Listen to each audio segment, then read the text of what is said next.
From the first day I saw you, I knew Knew what? that you would be my wife. Me? With this my big body? Amara, I love your body. Be serious. I am serious. You're soft, warm. Yes. Marry me. You won't change tomorrow? Never. Yes, I'll marry you. They said she was too fat to be a wife, too big to wear white, too heavy to carry a man's name. What nobody knew was how close she came to losing her life just to lose weight.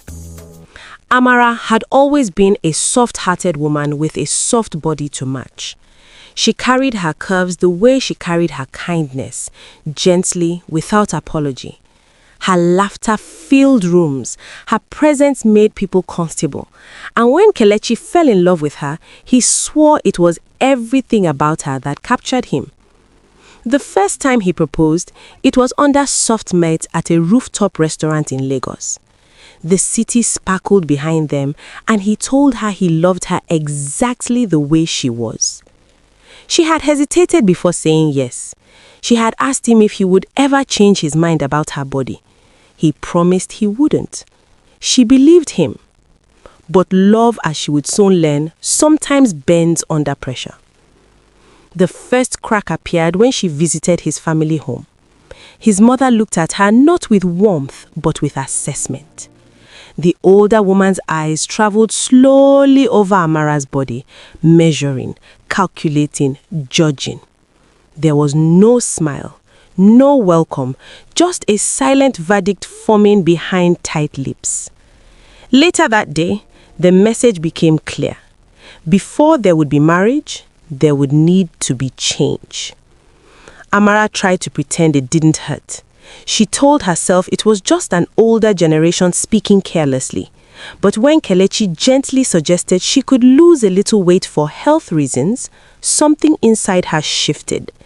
The words sounded polite, but they felt like rejection. He insisted he still loved her. He insisted nothing had changed, but everything had. Soon the pressure spread beyond his mother. At church, whispers floated around her like smoke. Friends offered diet advice disguised as concern. Social media comments under her engagement pictures joked about gym memberships and bridal sizes. Strangers suddenly felt entitled to reshape her body with their opinions.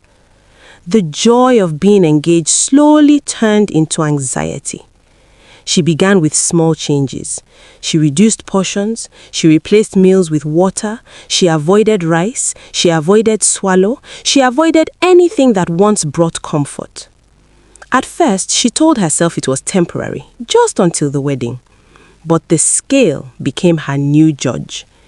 Every kilogram lost felt like approval earned. Every gram gained felt like failure. She stopped eating when she was hungry and started eating when it was safe. Her meals became smaller. Her smiles became thinner. Her energy slowly drained.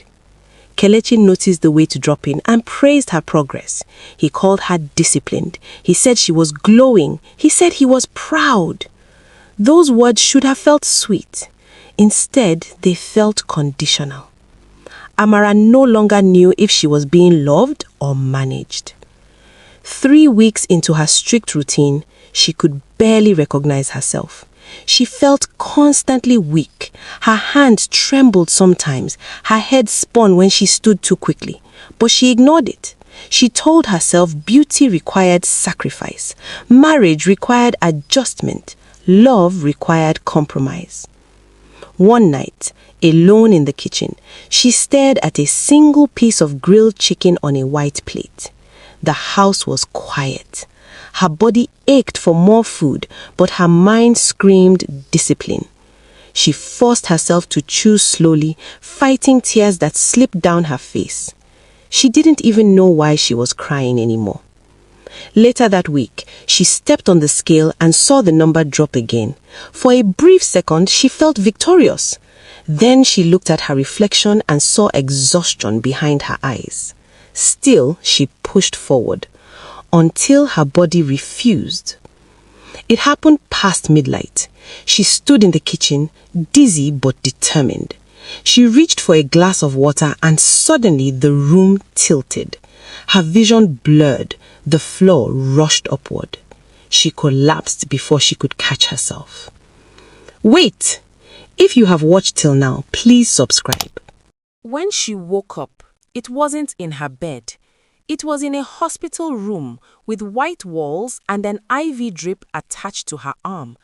Her body felt hollow, weak, betrayed.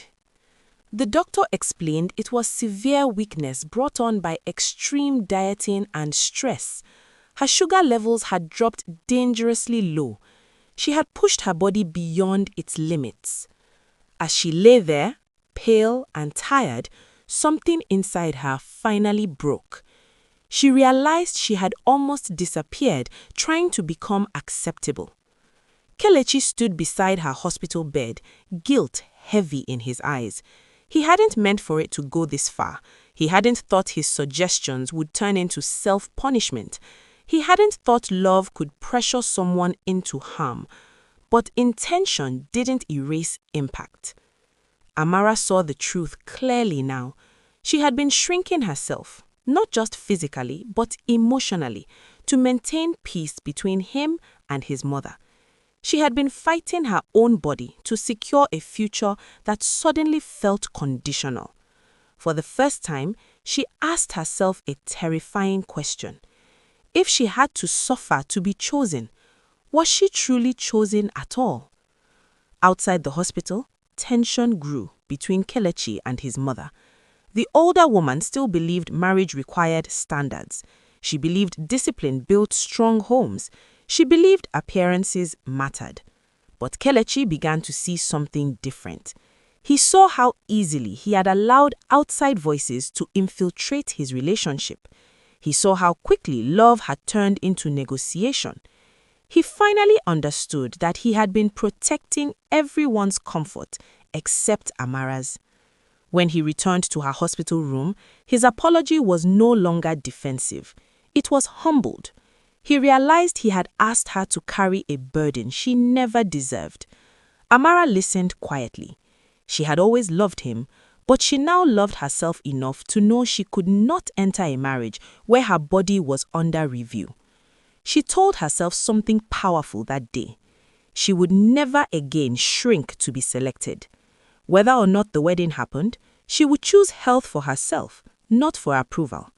In the weeks that followed, she recovered slowly. This time, she ate properly. She rested. She walked for strength, not punishment. If she chose to lose weight, it would be for energy and confidence, not because someone demanded it. When the wedding day finally arrived, the whispers had not completely disappeared. Some guests still looked at her body before they looked at her face. But Amara walked down the aisle with a different energy.